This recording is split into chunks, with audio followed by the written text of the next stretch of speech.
Hello केम छो बधा मजामां बधाने मारा जय श्री कृष्ण। आज मैं तमने कीधुं ने कि आपणे आ श्रावण महीने फराળી रेसिपीथी मजा ज करावी देवी छे कि रेग्युलर जे रेसिपी आपणे खाता होईए छे ने एनी आखो महीनो याद आवती होय छे, तो ए ज रेसिपी आपणे फराળી बनावीए तो बधाने व्रत रहेवानी मजा आवे अने गमे त्यारे तमे बनावी शको छो। तो आज आपणे फराળી भाजी कोण बनावशुं, मजा आवी गई ने। तो एना माटे मैं फराળી लोट लीधुं छे। नाम सांभळीने ज एम थई गयुं ने कि फराળી भाजी कोण मजा आवी जाय। थोड़ुंक मीठुं छे,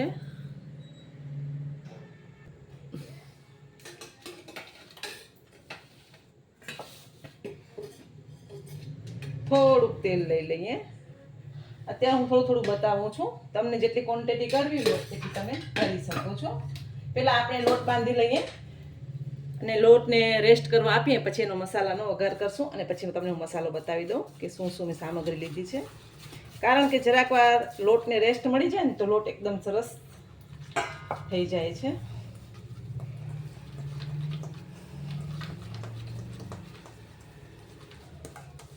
થોડું થોડું પાણી લેવાનું, થોડું થોડું લોટ લેવાનું, આપણે જરૂર પડે એ પ્રમાણે લેતા આવવાનું, બરાબર ને। એકદમ સરસ આપણે રોટલી જેવો જ લોટ બાંધવાનો છે, બહુ કડક નહીં, બહુ સોફ્ટ નહીં। એટલે આ શ્રાવણ મહિને તમે આ બધી રેસીપી તમારા ઘરમાં ટ્રાય કરજો, બધાને ભાવશે પણ અને બધાને મજા પડી જશે અને એવું લાગશે પણ નહીં કે આપણે વ્રત નથી રહ્યા। આગળ મેં ઘણા બધા વિડીયો અપલોડ કર્યા છે, ચાટપુરી છે, ફરાળી સમોસા છે, ફરાળી ચાટપુરી છે, ઘણી બધી રેસીપી છે, તમે ટ્રાય કરી શકો છો। ઢોસા છે, ઇડલી છે। તો જરાક તેલ લઈ અને આપણે એને મસળી લઈએ અને આને આપણે સાઈડમાં રાખી દઈએ થોડીક વાર લોટને રેસ્ટ મળી જાય।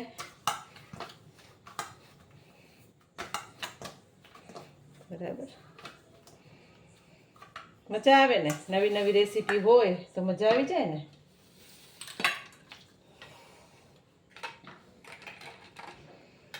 તો ભાજી કોણ માટે મેં બાફેલા બટાકા લીધા છે, કોથમરી છે, મીઠું છે, મરચું પાવડર, હળદર પાવડર, ગરમ મસાલો, લીલા મરચાં છે અને ગાર્નિશ માટે મીઠી આંબલી, ખજૂર આંબલી મીઠી ચટણી, દાડમ, તૂટી ફૂટી સેવ, આપણે વિડીયો આગળ અપલોડ કરેલો છે ફરાળી સેવનો। મસાલા સિંગ છે, મસાલા સિંગનો પણ વિડીયો આપણે અપલોડ કરેલો જ છે। ગ્રીન ચટણી અને ખજૂર આંબલીની ચટણી, એના પણ વિડીયો આપણે અપલોડ કરેલા જ છે, તો તમે જોઈ શકો છો। આટલી સામગ્રી લીધી છે। હવે આપણે આમાંથી પહેલાં વઘાર કરીએ ભાજીકોણના મસાલાનો। તો મેં નાનકડું એવું પેન લીધું છે, અત્યારે તેલ ગરમ કરવા મૂકી દઈએ।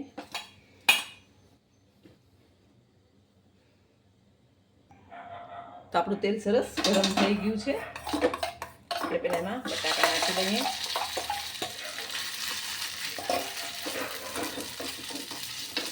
બટાકા જરાક સતળાઈ જાય પછી એમાં આપણે થોડુંક મીઠું ટેસ્ટ પ્રમાણે, મરચું પાવડર, હળદર છે અને ગરમ મસાલો ઉમેરી દઈશું અને કોથમરી, થોડીક આપણે આંબલીની ચટણી લઈશું। પહેલાં આપણે મસાલો જરાક આને મિક્સ કરી લઈએ। હવે આંબલીની ચટણીથી પણ પહેલાં તમે વઘાર કરી શકો છો, જે આપણે નોર્મલ ભાજી કોરમાં ભાજી બનાવતા હોઈએ ત્યારે આપણે ચંદુભાઈને મસાલો લઈએ છીએ અને એ રેસીપી પણ મેં આગળ અપલોડ કરેલું છે વિડીયો, તમને જોવું હોય તો। આ ખજૂર આંબલીની ચટણી છે। આપણો મસાલો એકદમ સરસ ટેસ્ટી એવો સરસ તૈયાર થઈ ગયું છે, બહુ સરસ સુગંધ આવી રહી છે, બધાને ખાવાનું મન થાય ને એવું જ બની ગયું છે। સાઈડમાં મેં તેલ ગરમ કરવા મૂક્યું છે, એના પહેલાં થોડુંક આપણે મસાલાને ઠંડો કરવા મૂકી દઈશું અને થોડીક એમાં સામગ્રી આપણે લઈ લઈએ ફરીથી। લીલા મરચાં છે ઝીણા, થોડીક તૂટી ફૂટી આપણે અત્યારે લઈ લઈએ, થોડાક દાણા લઈ લઈએ, દાડમ લઈ લઈએ, થોડા સિંગદાણા લઈ લઈએ, બધું એકદમ સરસ મિક્સ કરી લઈએ અને મસાલાને ઠંડુ થવા દઈએ. આપણે ભાજી કોણ, કડકની રેસીપી, કચ્છની ફેમસ દાબેલી, કચ્છની ફેમસ કડક અને ઘણી બધી એવી રેસીપીના વિડીયો અપલોડ કરેલા છે. તમને જોવા હોય તો તમે જોઈ શકો છો. મસાલાને આપણે ઠંડુ થવા દઈશું અને તેલ ગરમ કરવા મૂકી દીધું છે. થોડુંક એક વાટકીમાં પાણી લઈ લઈએ અને લોહીઓ લઈને એક ઝીણી રોટલી વણી લઈએ. ફોકની મદદથી આપણે આવી રીતે હોલ કરી લઈએ. ફૂલે નહીં, થોડીક તો ફૂલે જ છે પણ બહુ ના ફૂલે. હવે આપણે એક રોટલી બનાવી એમાંથી આપણે 4 ભાગ કરી લેશું. બરાબર. હવે જે એક પળ લઈ લેશું અને એને આવી રીતે સેન્ટરમાં લઈ અને અત્યારે આપણે બહુ મોટા નહીં કરીએ, નાના નાના જ કરશું.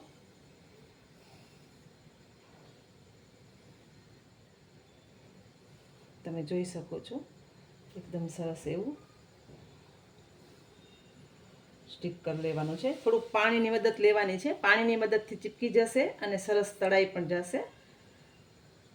અને બહુ મોટી સાઈઝ અત્યારે હું નથી બનાવતી, નાની સાઈઝ જ બનાવું છું. તમારે જેવી સાઈઝ બનાવવી હોય એવી સાઈઝ બનાવી શકો છો.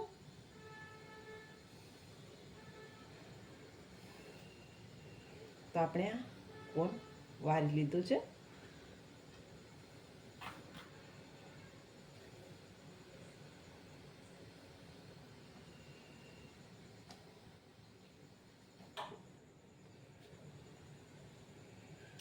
પાણી લગાવવાથી એકદમ સરસ ચીપકી જાય છે અને ઉખડતું પણ નથી અને તળાઈ પણ સરસ જાય છે. આવી રીતે કોર્નરથી લઈ લેવાનું છે અને આવી રીતે વાળતા જવાનું છે. આપણે સાદી ભાજી કોણની રેસીપી પણ વિડીયો અપલોડ કરેલું છે. તમારે જોવું હોય તો તમે જોઈ શકો છો. એ સાઈઝ આપણે મોટી કરી છે. અત્યારે હું નાની સાઈઝ કરું છું.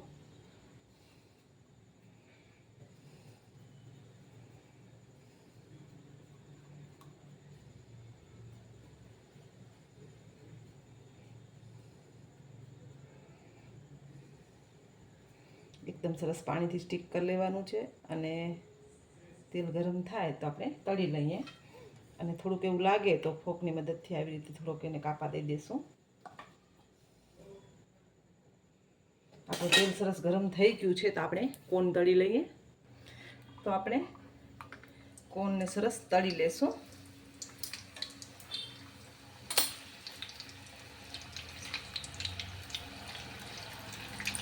એકવાર એને એક સાઈડ થવા દેવાના, પછી જેને પલટાવવાના હોય છે. એકદમ સરસ થશે અને ક્રિસ્પી પણ થશે. અને કોણ આમાંથી મોલ્ડમાંથી પોતે જ તળાઈ જશે ને એટલે નીકળી આવશે. અને આને હવે આપણે ધીમા તાપે એકદમ સરસ ક્રિસ્પી કરી લઈએ.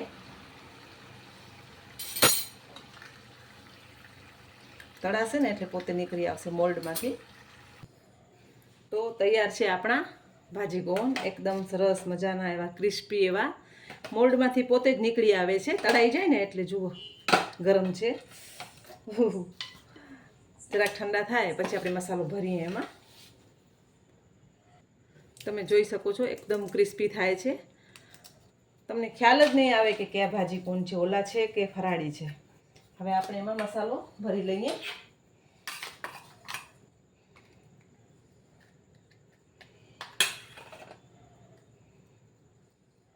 અત્યારે મેં તમને કીધું એમ કે નાની સાઈઝ બનાવી છે.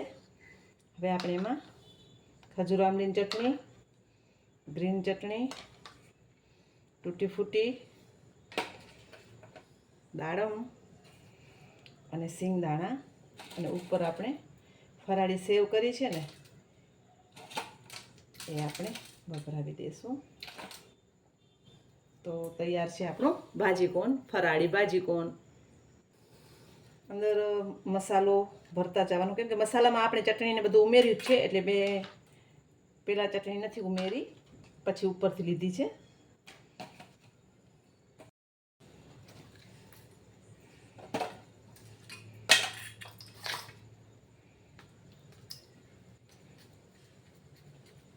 થોડીક મોટી સાઈઝ બનાવી આને.